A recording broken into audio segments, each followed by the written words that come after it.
Good morning, students. In last lecture, we have learned about roots and its function and types of root, that is fibrous root, taproot, what are lateral roots. We have learned about all these things.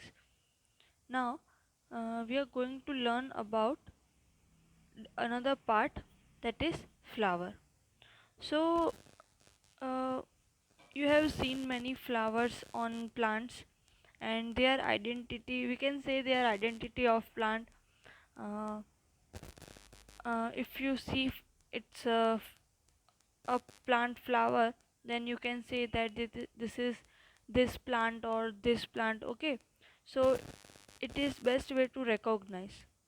Now we are going to study about flower and its parts. So first is here petals and sepals. Petals यानी जो flower का है वो, और sepal जो flower के नीचे greenish जो जिस उसको पकड़ के रखता है, दैट इज़ कॉल्ड सेपल्स। ठीक है, और ये अलग अलग कलर के होते हैं अलग अलग प्लांट में। किसी में 3 लीव्स होंगे तो किसी में बंच ऑफ लीव्स होंगे, इस तरह से वेरी करता है सब में। While choosing flower to study, avoid using marigold, chrysanthemum or sunflower. You will learn in higher classes that they are not single flower, they are groups of flower. So आपको अगर स्टडी करना है तो आपको मैरीगोल्ड और sunflower use नहीं करना। क्यों? क्योंकि वो ऑलरेडी बंच ऑफ फ्लावर्स में आता है, हमें एक सिंगल फ्लावर को स्टडी करना है। So here is one activity, you have to take one bird. Bird मतलब कली, जो फ्लावर बनने से पहले कली जो फॉर्म होती है उसकी, वो एक लेनी है। और you have to take 2 fresh flowers, each of any of the following. दतूरा का ले सकते हो, चाइना रोज़ ले सकते हो, मस्टर्ड, ब्रिंजर, लेडी फिंगर, गुलमोहर, इसमें से किसी का भी आप ले सकते हो। उसके बाद also a blade, glass slide और sheet of paper and a magnifying glass and water. और उसके साथ आपको क्या लेना है? एक ब्लेड लेनी है, स्लाइड या तो पीस ऑफ पेपर लेना है, मैग्नीफाइंग ग्लास और वाटर लेना है। सो अब हम उसके पार्ट्स को स्टडी करेंगे। So first are petals. So first है पेटल्स। पेटल्स में अगर हमें देखना है तो we have this part, this is called petals, and और ये जो ग्रीनिश दिख रहा है that is sepals. Take a flower and observe its petals and sepals. Now you have many questions. How many sepal does it have? कितने sepals हो सकते हैं? Are they joint? What are the color of petals and sepals? How many petals does a flower have?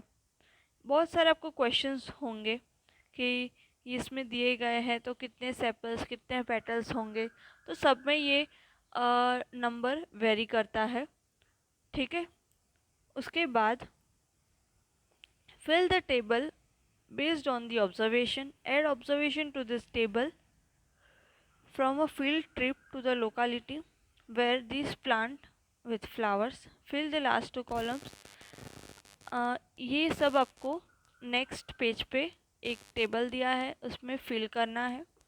To see the inner part of flower clearly you have to cut it open. If its petal are joint, for example in datura and other bell shape flowers, the petals have to be cut lengthwise and spread outside so that the inner part can be seen clearly. So अब हम क्या करेंगे? इसमें flower का हमने outer part देख लिया, अब हम उसका इनर पार्ट देखेंगे। इनर पार्ट के लिए हमें सबसे पहले उसके सेपल्स एंड पेटल्स निकाल देने हैं। उसके बाद उसके बीच का हमें स्ट्रक्चर देखना है। मैं फॉर एग्ज़ाम्पल रोज़ का एग्ज़ाम्पल ले रही हूँ। रोज़ है, उसमें ग्रीन सेपल्स एंड पेटल्स निकाल दिए तो उसमें बीच में येलोइश टाइप का कुछ रहेगा। वो होता क्या है, वहाँ पे स्टेमेन एंड पिस्टिल होता है, वो दो पार्ट होते हैं। सो स्टेमेन के भी दो पार्ट है, एंथर एंड फिलामेंट। यहाँ पे आपको दिखेगा कि इसके भी दो पार्ट्स है, एंथर एंड फिलामेंट, एंड उसके भी बीच में पिस्टिल होगा। सो हम कह सकते हैं सबसे बीच का पार्ट है पिस्टिल, उसके आजू बाजू या उसके सराउंडिंग में स्टेमेन, उसके बाद पेटल्स एंड उसके नीचे सेपल। ये इसका अरेंजमेंट का ऑर्डर रहेगा। नाउ ये सपोज हमने फ्लावर ले लिया, उसमें ये हमने ये जो है बीच का लाइनिंग जैसा, ये है स्टेमेन और ये ऊपर है वो एंथर, और ये दोनों को मिला के क्या बनता है, स्टेमेन। समझ गए? और उसके बीचों बीच एक लाइन दी गई है आपको, बीचों बीच, तो वो क्या है, पिस्टिल। पिस्टिल के भी दो पार्ट है, दो नहीं तीन पार्ट है, ovary, style and sigma stigma.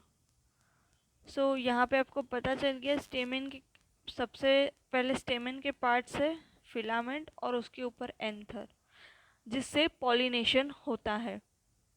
उसके बाद उसके बीच में होता है पिस्टिल। पिस्टिल के थ्री पार्ट्स है, ovary, style and stigma. Innermost part of flower is called pistil. If you cannot see it completely, remove the remaining stamen. Identify the part with the help this. आप आपके घर पे अगर शू flower हो या तो फिर रोज़ हो तो आप ये एक्टिविटी खुद कर सकते हो और खुद आइडेंटिफाई कर सकते हो। एक्टिविटी 11 आपको मैं कल पढ़ाऊँगी। Thank you.